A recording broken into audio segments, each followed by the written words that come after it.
Hi, I'm Shah, a dual board certified family nurse practitioner and psychiatric mental health nurse practitioner. Just as a gentle reminder, this video is for educational purposes only and does not constitute as medical advice. Always consult your own healthcare clinician slash provider slash practitioner slash physician slash healthcare team. Thank you. Now, I just got back from a few days on Nantucket Island with my family.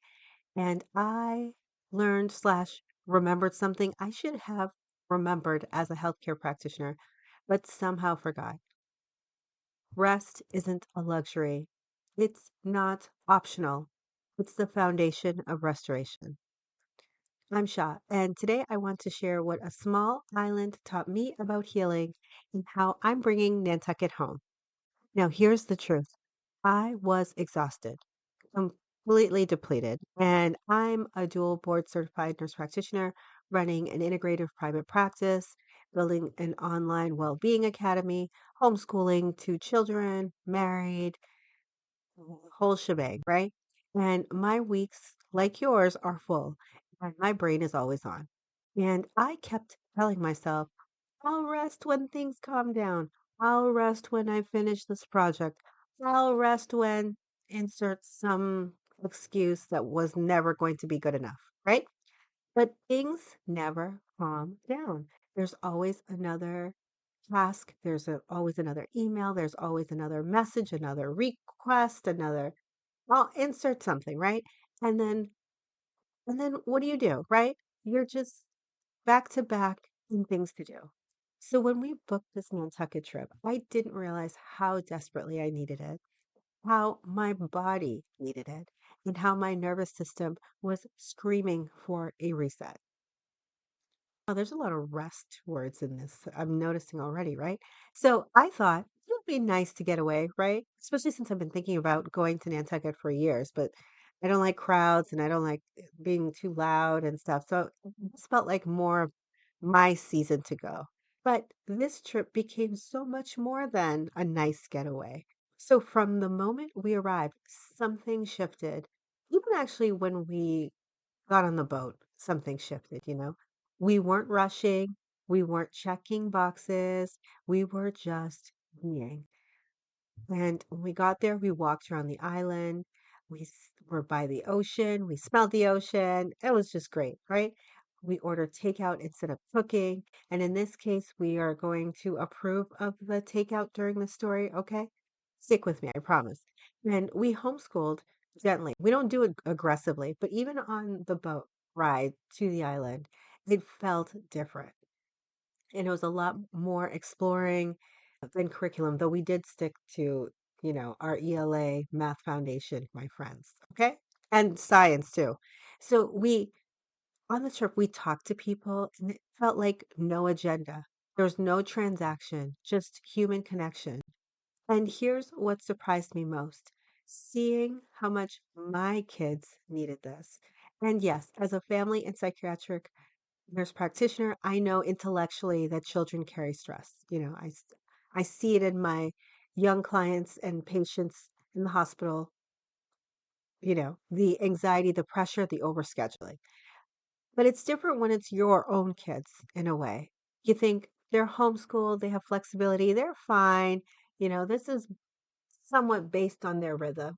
But watching them on that island, the way they slowed down, the way their shoulders dropped, the way they exhaled, I realized I'm missing the signs in my own home. And they were carrying some of our stress and sensing our depletion, as well as absorbing the tension of mom's busy. And when they rested, we rested too.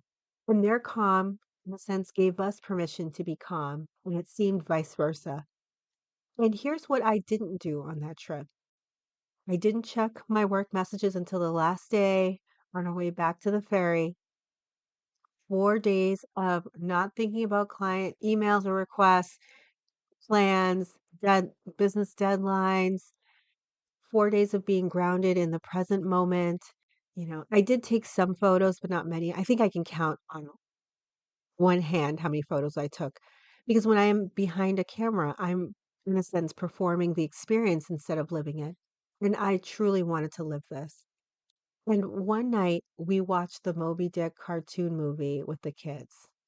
Okay, stay with me, I promise. Just, it's going to be fine.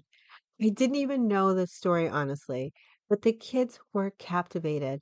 And there's a scene where one of the dying sailors is offered, I don't remember what it was. Was it an orange? I don't know. If you guys know what I'm talking about, please let me know in the comment box. But grapefruit? I don't know what it was.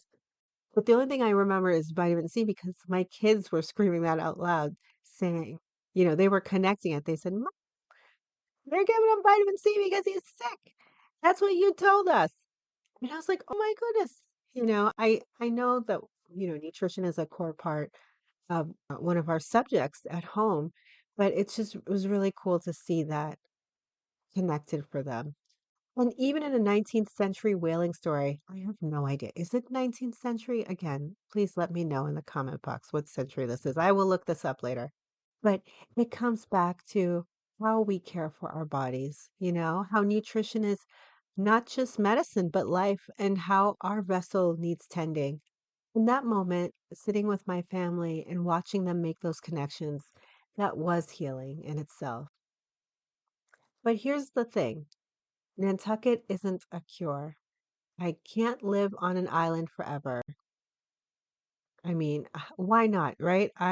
My parents are from the islands. Why can't I? But in this story we're telling right now, I can't live on an island forever. And I can't escape my responsibilities. And neither can you, likely, right? So the real question is, how do I bring Nantucket home? How do we bring our version of Nantucket home to us? How do I build that intentional rest into my everyday life? How do I protect Sabbath? How do I create space for restoration when I'm back in the grind? Since we got back, I've been thinking differently about rest, not as something that I earn after working hard, but as the foundation that makes everything else possible. Rest, work, healing, productivity, rest. Because if I don't rest, I can't show up for anybody. I can't teach well. I can't review well. I can't parent with patience. And I can't steward this body that I've been so graciously loaned out to?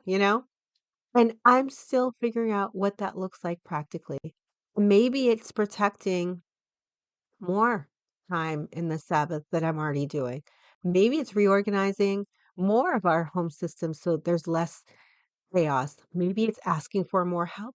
Maybe it's visiting nature more regularly instead of waiting for a vacation or for the weather to be right or for there to be less ice, because up here, the winter is something else, right? I don't have it all figured out, but I know this: rest isn't negotiable. It never was. And now here's what I know as a healthcare practitioner. When you don't rest, your nervous system can stay in fight or flight mode. Your cortisol levels stay elevated. Your, some people call it, your guts get inflamed. I hear this a lot. Your brain, you experiences brain fog sometimes.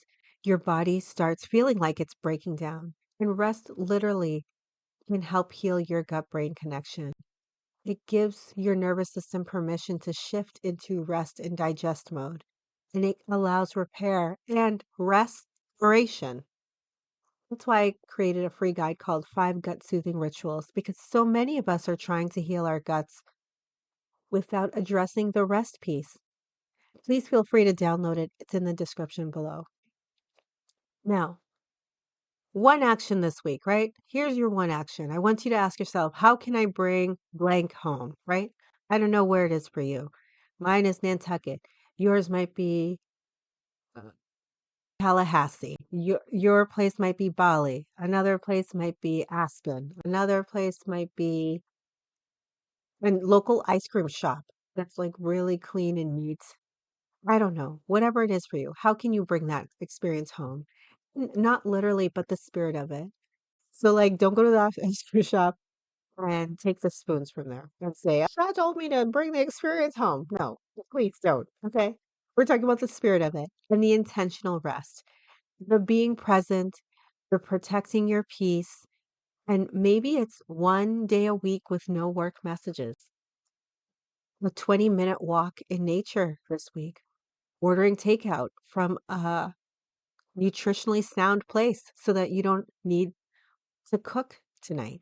Maybe it's protecting one morning for Sabbath rest or reorganizing one bottleneck space in your home so there's less stress. I'm not talking about me here.